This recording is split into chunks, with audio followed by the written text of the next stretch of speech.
हाँ, 9 नंबर सवाल। सवाल नंबर 9। 60 मीटर ऊंची किसी पहाड़ की चोटी से किसी मीनार की चोटी के आधार और अवनमन कोण क्रमशः 30 अंश और 60 अंश है। ये कोई पहाड़ रहा, जैसा कि हमको रेखा से ही दर्शाना है ना। और ये कोई मीनार रही, मीनार छोटी होगी, पहाड़ बड़ा होगा। प्रश्न जो बोलता है वही करते जाए बस। प्रश्न बोल रहा 60 मीटर ऊंची किसी पहाड़ की चोटी। पहाड़ 60 मीटर ऊंचाई पर है, 60 मीटर ऊंचाई पर है, ठीक है। नीचे से आधार बना दिए। किसी मीनार की चोटी और आधार, ये एक मीनार है, कोई बिंदु दे दें ए बी। इसकी चोटी ये रही, आधार ये रहा, के अवनमन कोण, अवनमन जो नीचे को देखे जाए 30 अंश और 60 अंश है। ये 30 अंश है और आधार का 60 है, ये 60 डिग्री। तो इसको यहां पर भी एक रेखा दे दी जाए, ये 30 अंश है। तो अब बोल रहे हैं ये पूरा पहाड़ था, तो अब बोल रहे हैं कि मीनार की ऊंचाई ज्ञात कीजिए। ये मीनार है, ये मीनार। तो सबसे पहले चलो ए बी मीनार है, तो ए बी को हम मान लेते हैं। माना कि मीनार की ऊंचाई बराबर h, ये ऊंचाई h मीटर मान लिए, ये बात h मीटर। तो बारी बारी दोनों त्रिभुज को ले लेंगे, नाम ए बी दिए हैं, सी डी ई। हाँ, एक चीज देखो, फिगर से मालूम है कि जितना बीसी है उतना एडी है ना, जितना बीसी है उतना एडी है। उन्होंने कहा पहाड़ है, पहाड़ अर्थात जो है बड़ा होगा, मीनार अर्थात छोटी होगी। तो कहते हैं कि मीनार के शीर्ष, चोटी, चोटी का, और दूसरी बात कह रहे हैं उसके आधार का अवनमन कोण, अवनमन कोण जो ऊपर से नीचे देखे जाए वो 30 अंश और 60 अंश है। तो कहते हैं इस मीनार की ऊंचाई ज्ञात कीजिए। देखो फिगर से यह लग रहा है कि जितना बीसी है उतना एडी है, BC इक्वल टू AD, ये दोनों बराबर है। और त्रिभुज यहां पर दो बन रहे हैं, एक ये बड़ा वाला त्रिभुज ECB, दूसरा त्रिभुज बन रहा ADE। तो किसी भी त्रिभुज को पहले ले लिया जाए, तो प्रथम किससे ले लें, ADE से, ADE से। प्रथम त्रिभुज ADE से, प्रथम त्रिभुज ADE से, प्रथम त्रिभुज ADE से तो ले लिए भाई। तो देखो बात ये है, यह ऊंचाई ज्ञात करना है, यह पूरा 60 है। तो अभी इसकी जानकारी हमको नहीं है, लेकिन संबंध मालूम पड़ता है इस और इससे ही रहने वाला है, इन दोनों से ही संबंध रहने वाला है। क्योंकि इस मीनार की ऊंचाई के लिए अगर यह ऊंचाई हम ज्ञात कर ले तो उतना ही मीनार है, हमको ऊंचाई मालूम पड़ जाएगी। तो चलो AD से ले लिए, तो त्रिभुज ADE से लिए, तो लंब और आधार का संबंध है, जैसा कि पहले बताया जा चुका है कि tan थीटा बराबर लंब अपान आधार होता है। तो थीटा की जगह 30 अंश रख रहे हैं, बार बार लंब आधार लिखने की जरूरत नहीं है। तो DE, अच्छा DE अपान, अपान कितना हुआ AD, AD जो कि BC के बराबर है, जिसको ब्रैकेट में BC लिख दो, क्योंकि पहले लिख दिए हैं BC बराबर AD, चाहे AD लिखें चाहे BC लिखें, बातें क्या है।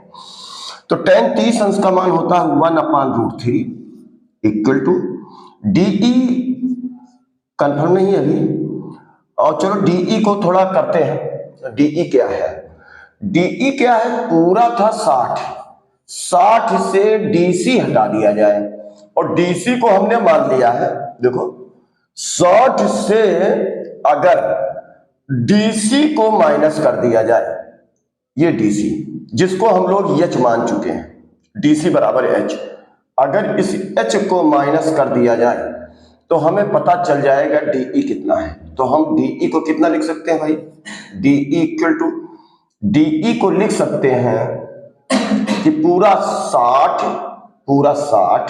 60 माइनस डीसी, डीसी का मतलब एच, डीसी का मतलब एच, तो 60 माइनस एच लिख सकते हैं।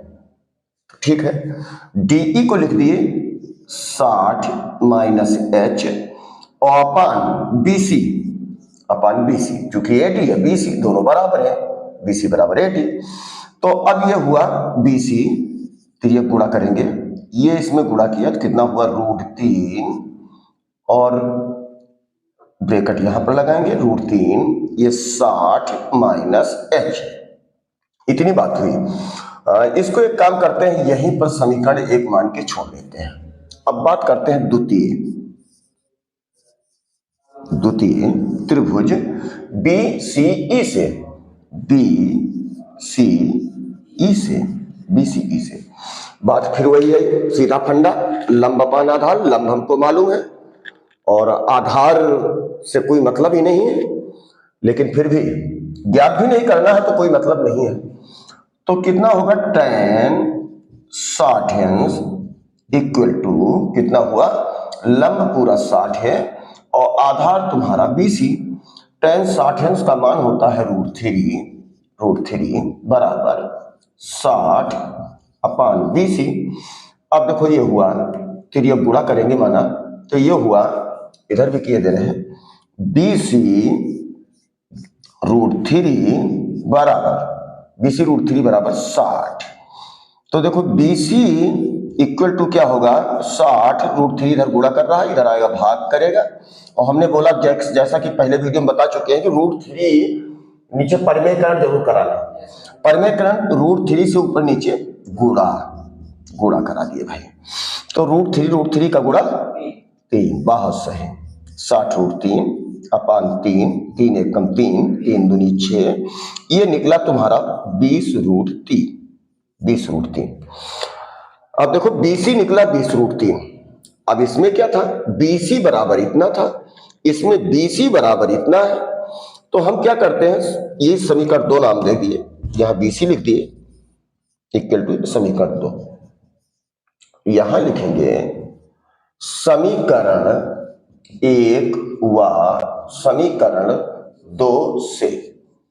समीकरण 1 और 2 से का मतलब ये हुआ, इसी BC के बराबर इतना है, इसी BC के बराबर इतना है, तो इसका मतलब इतना बराबर इतना है। कई बार बता चुके हैं ना, इतना बराबर इतना, चूंकि इतने के बराबर इतना और इतने बराबर इतना, इसका मतलब ये बराबर ये। तो हम लिख दिए √3, ये हुआ ब्रैकेट में 60 माइनस एच इक्वल टू कितना हुआ 20 √3। अब देखो बात ये आई कि √3 को अंदर ले जाकर मल्टीप्लाई कराएंगे, अर्थात गुणा कराएंगे। तो गुणा कराएंगे तो कैसे होगा, 60 √3 माइनस एच √3 गया बारी बारी एच से भी गुणा, माइनस की जगह माइनस, √3 एच से भी गुणा, बराबर 20 √3 इतना हुआ। तो अब उसके बाद ये इधर प्लस में है, उधर जाएगा माइनस में होगा, तो माइनस एच √3 इधर बचा हुआ है, बराबर 20 √3 उधर था और 60 √3 उधर गया, तो माइनस का 60 √3 हुआ। तो अब देखो माइनस एच √3 बराबर होगा 20 √3 से 60 √3 यदि घटाया जाएगा तो माइनस में आएगा 40 √3। देखो आ रहा नहीं, लाइट चली गई, नहीं आ रहा, चलिए ठीक है, लाइट चली गई थी, कैसे पूरा कर रहे हैं सवाल, उसके बाद बात को देखा जाएगा।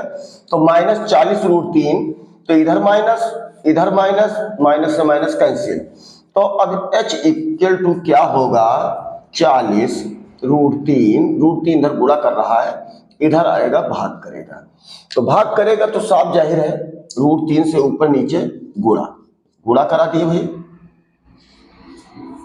और √3 से गुणा क्यों कराना है, पागलपनी पूरा आ गई है, लाइट जाने को, √3 से √3 कैंसिल, h बराबर 40 मीटर, ये तुम्हारा आंसर हो गया है। ये सवाल नंबर 9 था और ये पूरा हो गया। उसके बाद अगले में देखा जाएगा, चूंकि लाइव